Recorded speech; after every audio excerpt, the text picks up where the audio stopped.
같이 기도하겠습니다.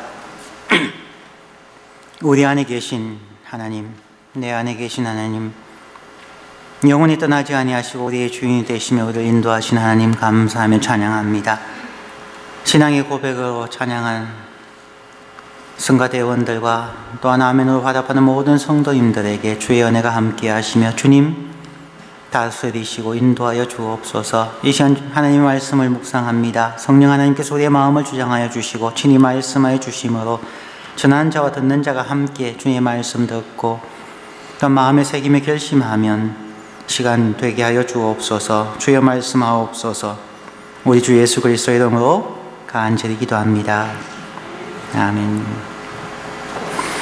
오늘 요한복음 29번째 시간입니다. 성경 본문은 요한복음 13장 1절부터 17절 말씀인데 이 말씀에서 가장 많이 나오는 단어가 4단어가 있습니다. 첫 번째는 씻기라는 단어가 9번 나옵니다. fit라는 발이 8번 나오고 깨끗하다는 단어가 3번 나오며 주와서 선생이라는 단어가 2번 나옵니다.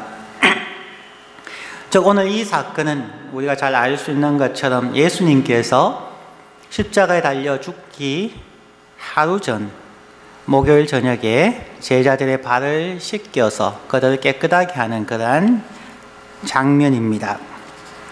이 가운데서 우리가 오늘 무엇을 생각하고 우리의 삶에 적용해야 할 것인가를 한번 생각을 해보겠습니다. 저도 발을 씻어준 경험이 있습니다. 저는 1987년에 결혼을 했고 올해가 이제 30주년입니다. 근데 영주권자여서 한국에 나가서 결혼하고 10일 만에 혼자 미국 들어오고 열심히 세탁소에서 일하고 세금 보고 해서 아내를 초청하는데 24개월이 걸렸습니다. 그래서 1989년 12월 1일 날 제가 일하던 곳에서 휴가를 내고 장미꽃을 사서 오헤아 공항에 이제 아내를 마중하러 갔습니다. 그 당시에는 이제 게이트까지 가서 마중할 수 있었기 때문에 게이트에 서서 아내가 나오기에 장미꽃을 주고 헉을 한번 하고 저의 멋진 자가용인 그라나다, 포드에서 나오는 8기통짜리 그라나다에 아내를 모시고 집으로 왔습니다. 8기통 그라나다는 한국에서 그 당시에 장관급이 타던 거예요. 제가 760불 주고 사서 트렁크를 열면은 하도 거기에 소금이 많이 시카고도 시카고 눈이 많이 오니까 아예 녹이 슬어서 구멍이 뻥 뚫혀 있어요. 그 장을 보면은 항상 한쪽 구석에 몰아놓아야 됩니다. 아니면은 가다가 그게 다 떨어져 버립니다. 어쨌든 외관은 참 멋있었습니다.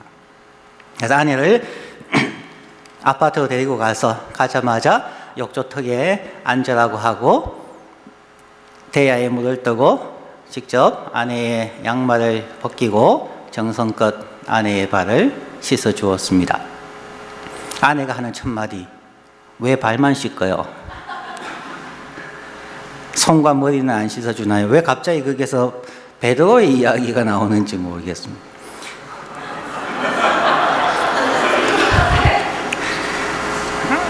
상당히 감동적이라고 생각하고 야 이렇게 하면은 앞날이 편하다고 생각했는데 황당한 얘기를 듣고 참 힘들었습니다. 지난주에 아내에 대하여서 A, B, C, D, F, G, H, I, J, K 얘기했다가 그날부터 밥을 안 줘요. 오늘 만회를 좀 해야 되겠습니다. 가와만사승이라는 말이 있습니다. 가정이 편해야 평안해야 모든 일이 잘 이루어진다는 이야기입니다. 요즘 한문을 잘 모르는 세대가 젊은 세대가 참 많고요. 특별히 통역하시는 분들이 이 통역을 한문을 어떻게 통역할지 상당히 궁금합니다. 자, 한 6가지의 한문을 얘기해 드립니다.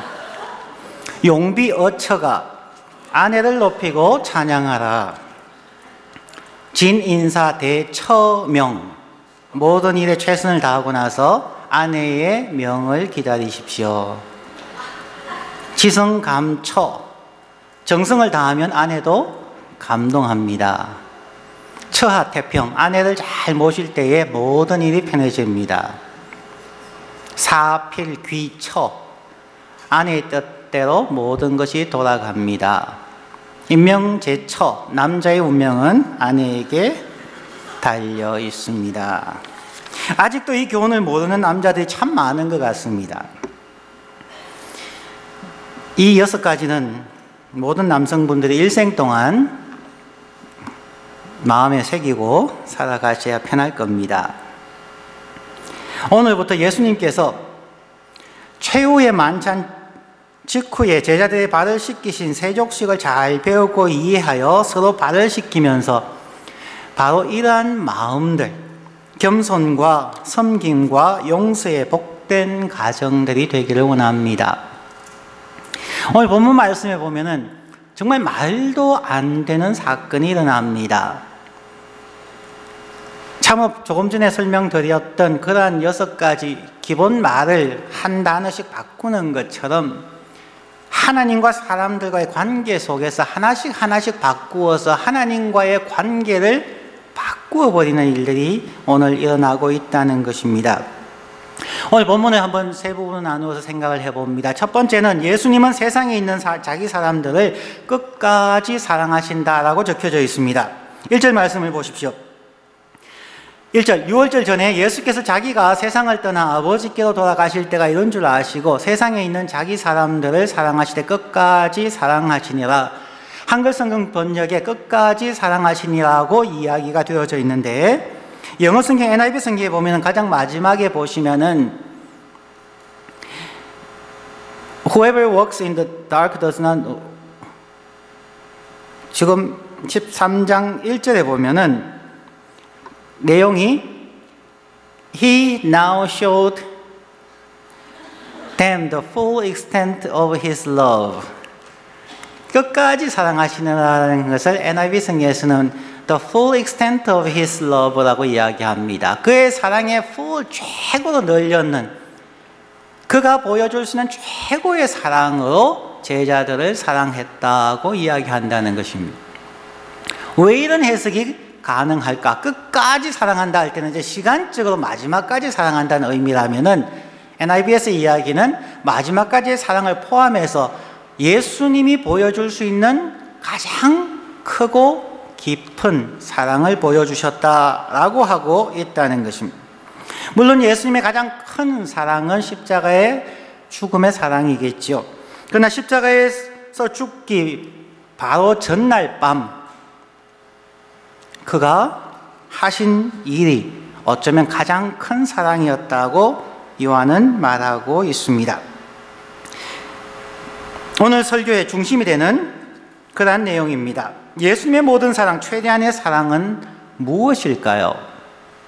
3절 말씀해 보시면은 저녁 먹는 중에 예수는 아버지께서 모든 것을 자기 손에 맡기신 것과 또 자기가 하나님께로부터 오셨다가 하나님께로 돌아가실 것을 아시고, 즉 예수님께서는 이제 자기의 시간이 이제 24시간이 채 남지 않았다는 것을 아셨다는 거죠. 그리고 예수님께서 하나님께서 자기에게 맡기신 모든 일들, 사명들을 다 완수하셨습니다. 이제 그 자기의 사명의 마지막인 고난당하시고 십자가에 죽는 일만 남았다는 것이죠.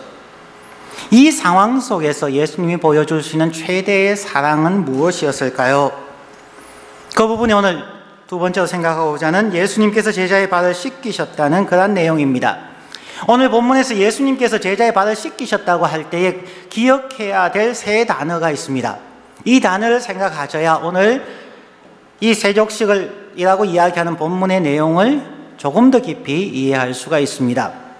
첫 번째는 일어나, 예수님께서 일어나라고 하는 단어, 두 번째는 수종들다는 단어, 그리고 세 번째는 베드로라는 단어입니다. 이 세 가지 단어가 어떻게 예수님의 제자들의 발을 씻기는 세족식과 관계가 있는지를 한번 살펴보고자 합니다. 그러기 위해서는 예수님과 베드로의 관계에서 나타난 이전의 이야기를 이해하셔야, 왜 베드로가 예수님을 향하여서 당신은 나의 발을 씻기지 못합니다 라고 하는 그 말이 왜 나왔는가를 이해할 수 있습니다. 누가복음 4장 38절을 잠시 화면에서 보시기 바랍니다. 예수께서 일어나 회당에서 나가사 시몬의 집에 들어가시니 시몬의, 즉 베드로의 장모가 중한 열병을 앓고 있는지라 사람들이 그를 위하여 예수께 구하니, 39절, 예수께서 가까이 서서 열병을 꾸짖으신데 병이 떠나고 여자가 곧 일어나 그들에게 수종드니라. 곧 일어나 밑줄 긋고 수종드니라 하는 곳에 밑줄을 그어놓았는데 화면에 지금 안 나오네요. 예수님이 베드로의 장모를 죽을 수 있는 그 열병에서 고쳐주실 때에 나타난 두 단어가 곧 일어나 수종든다 하는 단어입니다.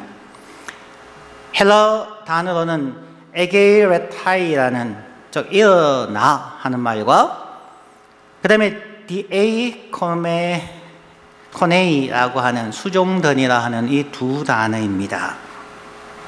이 단어들이 바로 예수님께서 제자들의 발을 씻기시는 섬김의 모습에 유일하게 사용되어지고 있다는 것입니다. 요한이 이 두 단어를, 하나는 단어를 쓰고 하나는 묘사로 설명하고 있다는 것입니다. 오늘 본문으로 다시 돌아와서 보시면은 4절 말씀에 저녁 잡수시던 자리에서 일어나 에게레타이, 즉시 일어나서 그 다음부터는 겉옷을 벗고 수건을 가져다가 허리에 두르시고 이에 대야에 물을 떠서 제자들의 발을 씻으시고 그 두르신 수건으로 닦기를 시작하여, 여기에 나오는 단어들, 예수님께서 곧 일어나서 라는 단어가 동일하게 사용되어지고 누가복음 앞부분에서 있었던 수종드니라는 그 단어를 풀어서 예수님께서 친히 옷을 벗으시고 겉옷을 벗으시고 허리를 두르시고 물을 떠와서 발을 씻기는, 즉 수종드는 모습을 요한이 설명하고 있다는 것입니다. 이 모습을 통하여서 베드로는 예수님의 모습 속에서 예수님이 자기의 장모를 치유하시고 그때의 그의 장모가 한 행동과 동일한 모습을 예수가 하고 있다는 것입니다. 지금 앞부분에 누가복음 4장 39절에서는 수종든이라는 단어가 안 나오지만 누가는 다시 22장 27절 마지막 초유의 만찬에서 그 단어를 사용합니다. 22장 27절 말씀, 예수님께서 말씀합니다. 앉아서 먹는 자가 크냐 섬기는 자가 크냐, 앉아서 먹는 자가 아니냐, 그러나 나는 섬기는 자, 즉 수종드는 자로 너희 중에 있느니라. But I'm among you as one who serves. 나는 수종드는 자로 너희에게 지금 있다고 말하고 있다는 것입니다. 죽도록 아픈 중한 열병에 걸렸던 시몬 베드로의 장모가 치유함을 받았을 때 그녀는 얼마나 감동했겠습니까? 얼마나 기뻤겠습니까? 감사와 기쁨과 섬김의 모습으로 그 장모는 예수님과 제자들을 수종들었습니다. 사실 다른 사람의 발을 씻긴다는 것은 몹시 천한 종들이 하는 것입니다. D.A. 칼슨이라고 하는 박사님께서 이 부분에 대해서 이렇게 말씀합니다. 어떤 유대인들은 주장하기를 유대인 종들은 다른 사람의 발을 씻기도록 요구할 수 없다. 오직 이방인 종이나 여자들이나 어린아이들에게만 요구되어진 일이었다. 유대 종들도 이 일을 시키면 안 됩니다. 그들에게는 그 당시에 사람 취급을 받지 못하던 사람들, 이방인들과 여인들과 어린 아이들만 하는, 즉 비인간들이 하는 행동이라는 것입니다.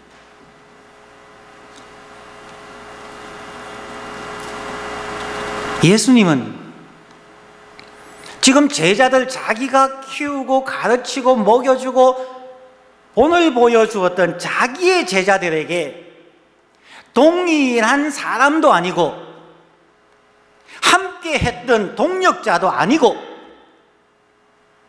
당신들이 인간이라면 나는 비인간의 모습에서 이방인의 모습으로 여인과 어린아이의 모습으로 내가 당신을 섬긴다는 것입니다. 즉 제자들보다 한참 낮은 단계로 내려가서 밑에서부터 위로 섬긴다는 것입니다. 이것이 십자가의 사랑이죠. 하나님께서 우리 인간을 구원하기 위하여 우리보다 더 낮은 곳으로 내려가셨다는 거죠. 죽음으로 내려가셔서 인간의 밑에서부터 위로 끌어올린다는 것입니다. 과거에 한번 그런 얘기를 드린 적이 있습니다. 제 나름대로 생각하기에 성경에서 예수님의 교육학이라고 해서 말씀드린 적이 있습니다. 우리가 산을 등산할 때에 몇 가지 방법들이 있죠. 첫 번째는 지도책을 가지고 맵을 가지고 산을 찾아 올라갈 수 있습니다. 맵을 보면은 여기에 계곡이 있고 여기에 작은 산등성이 있고 여기는 절벽이 있고 맵을 통해서 산을 올라가는 경우가 있습니다. 두 번째는 가이드가 있습니다. 그 산을 잘 아는, 히말라야에 올라갈 때는 셰르파라고 하는 그 지역을 잘 아는 가이드들이 있습니다. 보통 우리들보다는 훨씬 나은 경험이 있는 사람들이죠. 세 번째는 산을 올라갈 때 친구는 참 중요한 겁니다. 산악회 같은 경우에서 같은 친구들이 같이 이렇게 쭉 올라가 주는 경우 산을 올라가기가 쉬울 겁니다. 네 번째는 옆에서 짐을 들어주고 뒤에서 밀어주는 혹은 힘들 때에 업고 가는 그러한 가이드 혹은 종이 있으면 참 좋을 겁니다. 성경을 보니까 하나님께서 인간을 하나님의 산, 구약으로 말하면 신의 산, 십계명 돌판과 율법을 받은 그 신의 산을 올라가는 것으로 묘사했을 때에 하나님은 첫 번째로 하나님을 만날 수 있는 방법으로 맵을 주셨습니다. 지도를 주셨습니다. 그것이 율법책입니다. 하나님께서 율법책을 주시고 사람들에게 자 이것을 읽고 하나님의 산에 올라와라, 하나님과 동행하자 라고 율법책을 주었지만 율법책으로 그 누구도 하늘나라에 즉 하나님 앞으로 갈 수가 없었습니다. 실패했습니다.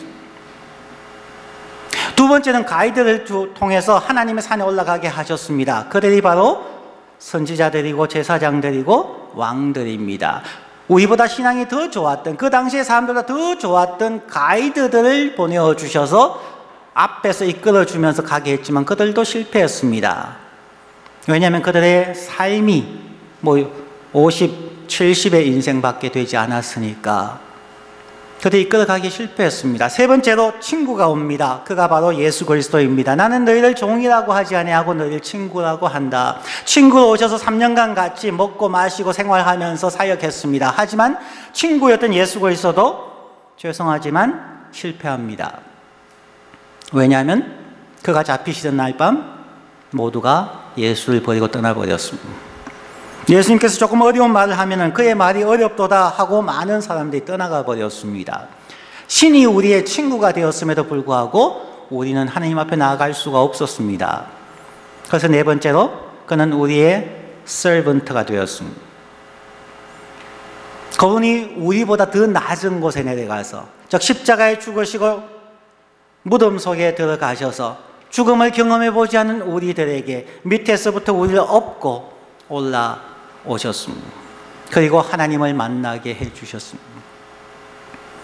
그래서 목회를 할 때에 이 하나님의 교육학에 대하여서 많이 묵상을 하게 됩니다. 성경 공부만으로 우리가 하나님을 온전히 만나지 못합니다. 때로는 어떤 모범을 보여주는 것만으로도 하나님의 백성들 하나님께 온전히 인도할 수도 없습니다. 때로는 친구처럼 목회자가 교인들과 청년들의 친구가 되어준다고 그들이 온전히 하나님을 만나는 것도 아닙니다.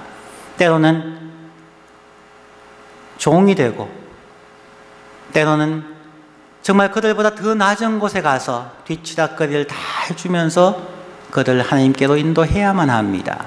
그러면 마지막 다섯 번째로 나오는 것이 그들이 철이 돌면, 어느 정도 철이 돌면은 롤드십, 주되심을 인정하고 주님 앞에 신앙을 고백하게 됩니다.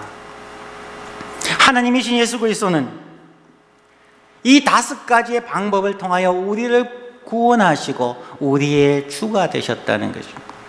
이렇게 주가 되신 분이 오늘 본문의 내용에 보면 너희가 나를 선생이라 주라고 얘기하지 않느냐? 그러면 너희가 내가 행하는 대로 하여야 하지 않겠느냐 하는 것이죠.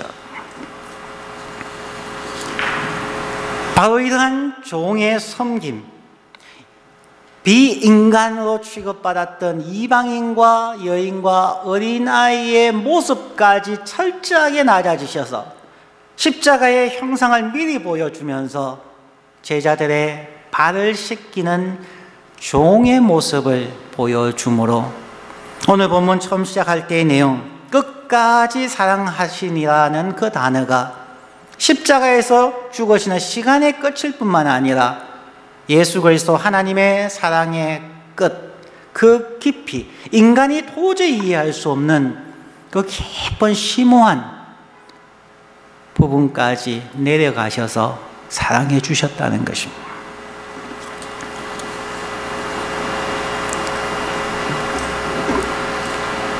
이러한 해석을 저희가 함께 보았을 때에 예수 그리스도께서 제자들의 발을 씻기는 것은 정말 극단적인, 전혀 예측할 수 없는, 그 누구도 상상할 수 없는 사랑으로 제자들을 사랑하시고 섬기셨다는 말입니다. 그러자 베드로의 반응이 재미있게 나타납니다. 6절 말씀입니다. 시몬 베드로에게 이르시니 베드로가 이르되 주여 주께서 내 발을 씻으시나이까? 아니되옵니다. 어찌 당신은 우리의 스승이고 주님입니다. 당신이 어떻게 우리의 발을 씻습니까? 이거는 말이 안 됩니다. 만약 이게 밖에 동네 소문이라도 나 보십시오. 우린 정말 무식하고 무례한 집단으로 평가받지 않겠습니까? 선생님이 어떻게 그럴 수가 있습니까? 이것은 저의 장모님이 했던 행동입니다. 이거는 이방인 종들이 하는 것입니다. 당신이 내 발을 씻을 수 없습니다. 나는 당신에게 내 발을 내어놓을 수가 없습니다. 라고 반응할 수밖에 없는 것이죠. 베드로가 주님이신 예수 그리스도에게 발을 맡긴다는 것은 견딜 수 없는 것입니다. 단순히 베드로의 다혈적인 기질의 표현도 있겠지만 자신의 장모님의 은혜에 보답하는 그 섬김의 모습이 기억났을 것입니다. 예수님께서 중환열병으로 죽어가던 그의 장모를 살려주셨을 때 그 부활의 기쁨, 그 감격으로 섬기셨던 바로 그 모습으로 예수가 자기들을 섬기고 있다는 것입니다. 신이신, 그리고 하나님의 아들이신 구세주 예수 그리스도께서 천한 종의 모습으로 제자들, 죄인인 사람들의 발을 씻어주시는 사랑과 겸손의 본을 보여주셨다는 것입니다.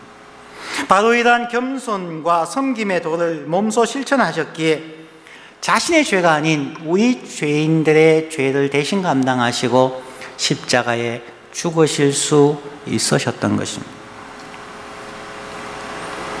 우리의 죄를 대신 지고 그 많은 고난을 당하시고 채찍에 맞으시고 가지 면류관에 찢기시고 그 무거운 십자가를 지고 올라가시는, 그리고 십자가에 달려서 죽으시기까지 그분은 철저한 겸손과 섬김과 대속의 죽음을 감당하실 수 있었던 것입니다. 바로 이러한 제자들의 발을 씻기는 겸손과 섬김이 없었다면 예수님은 십자가를 질 수 없었을 수 있을 겁니다. 우리가 수련회나 혹은 재직 수련회 등에서 세족식을 행하지만 그 세족식의 의미가 단순한 섬김으로 얘기해서 하시면은 그 의미를 모르는 것이 됩니다. 세족식을 하는 것은 나는 인간이 아닙니다 라는 고백이 있어야 하는 것입니다. 나는 정말 자존심도 없는 total depravity, 전적으로 타락해서 선을 행할 자존심하고는 하나도 없는 사람이 되겠습니다 라는 자기 고백이 없이 세족식을 하는 것은 잘못된 것이라는 것입니다. 오래전에 청년들이 세족식을 하겠다고 해서 설명을 해줬습니다. 세족식 의미를 알고 하느냐? 단순히 겸손과 섬김뿐만이 아닙니다. 자기 부인이 포함되어져야 하고, 그곳에서는 상대방을 위하여 나의 자존심과 나의 삶을 기꺼이 죽음에 내어놓을 수 있다는 결단이 있어야 한다는 것입니다. 이제 세 번째로 넘어갑니다. 너희도 서로 발을 씻기는 것이 옳으니라. 예수님께서 저희 발을 다 씻기신 후에 다시 옷을 입으시고 제자들과 앉아서 말씀하셨습니다. 14절 15절 말씀. 내가 주 Lord 주와 선생이 되어 너희 발을 씻었으니 너희도 서로 발을 씻기는 것이 옳으니라. 내가 너희에게 행한 것 같이 너희도 행하게 하려 하여 본을 보였노라. 우리가 예수 그리스도를 주님 또는 선생으로 믿고 있습니까? 예수님의 겸손과 섬김의 정신이 있습니까? 예수님께서는 우리에게 세족식 그 자체를 하라는 것이 아니라 그 세족식의 정신을 유지하라는 것입니다. 지금 이미 설교 듣고 집에 가셔서 자기 배우자에게 세족식 하실 수 있으십니까? 그렇게 하지 마십시오. 괜히 분위기 이상해집니다. 실천 가능한 것을 해야죠. 이것은 극도의 섬김과 순종의 모습이니까 우리가 할 수 있는 것부터 조금씩 해가면은 참 좋을 것 같습니다. 그러기 위해서 세족식을 안 해도 됩니다. 오늘부터 미소 캠페인 한번 했으면 좋겠습니다. 미인 대칭 캠페인. 자, 미소에 대해서 한번 제가 한 부분을 소개해 드립니다. 어린 왕자라는 아름다운 책을 쓴 저자 안톤 더 생텍쥐베리는 체험을 바탕으로 한 미소라는 단편 소설에서 다음과 같은 이야기를 하고 있습니다. 그 책 내용입니다. 어떤 한 사람이 전투 중에 포로로 잡혀서 감방에 갇혔습니다. 간수들의 시선과 거친 태도를 보았을 때에 그가 곧 사형당할 것이라는 것을 체감적으로 알 수 있었습니다. 포로는 극도로 신경이 예민하여져서 고통을 참기 어려운 상황 속에서 주섬주섬 그의 주머니에서 담배를 찾았는데 다행히 한 개비가 있었습니다.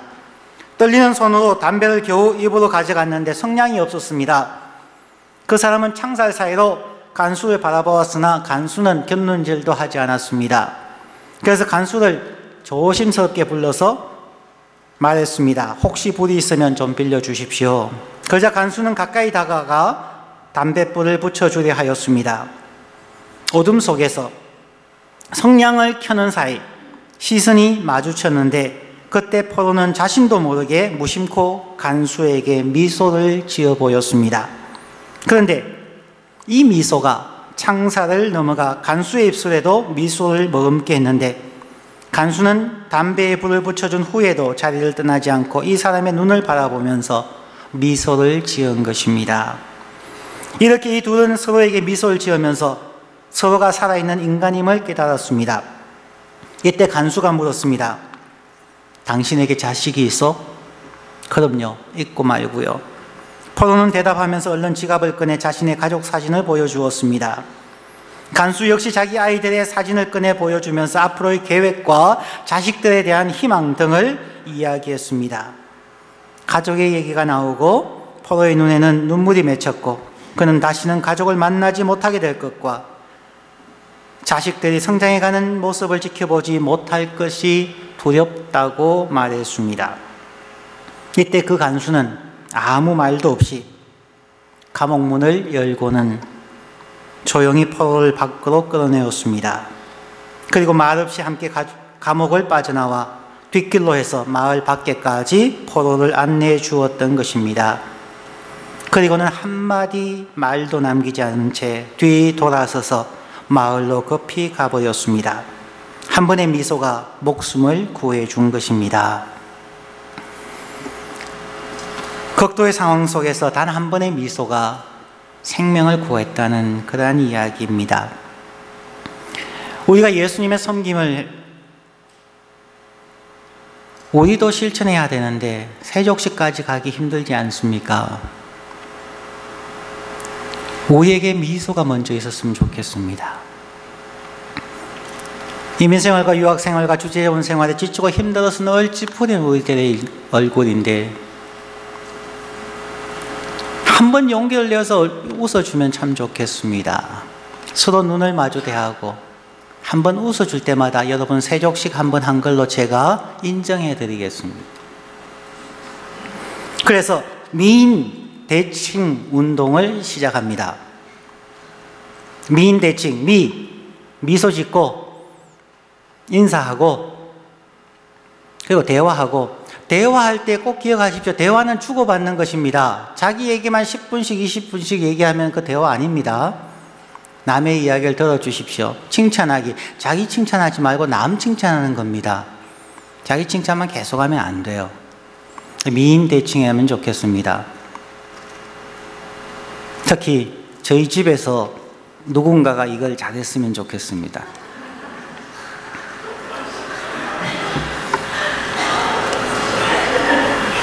IJK입니다. 저는 제가 직접 발을 씻어준 여인과 살고 있습니다. 그럼 됐지 않습니까? 결론을 말합니다. 예수님은 이렇게 말씀하셨습니다. 마지막 본문에 17절 말씀, 너희가 이것을 알고 행하면 복이 있을 것이다. 십자가의 사랑, 우리가 십자가 질 수 없으니까 예수님은 세족식으로 보여주신 겁니다. 먼저. 그러면서 예수님께서 지금은 내가 너희들에게 이방인들이나 하는 정말 낮고 천한 인간 취급을 받지 못하는 사람들이 너희의 발을 씻어주는 것을 이해 못하지. 잠시 후면, 24시간 후면 이 세족식이 어떤 의미인지 너희가 알게 될 거다. 그리고는 십자가에서 죽으셨습니다. 우리가 십자가에 죽을 수 없으니까 세족식을 하면 좋겠는데 세족식도 어렵습니다. 우리 서로에게 미인 대칭하셔서 미소 짓고 인사하면서 하나님의 나라를 이루어가는 우리 모두가 되기를 간절히 축원합니다. 기도합니다.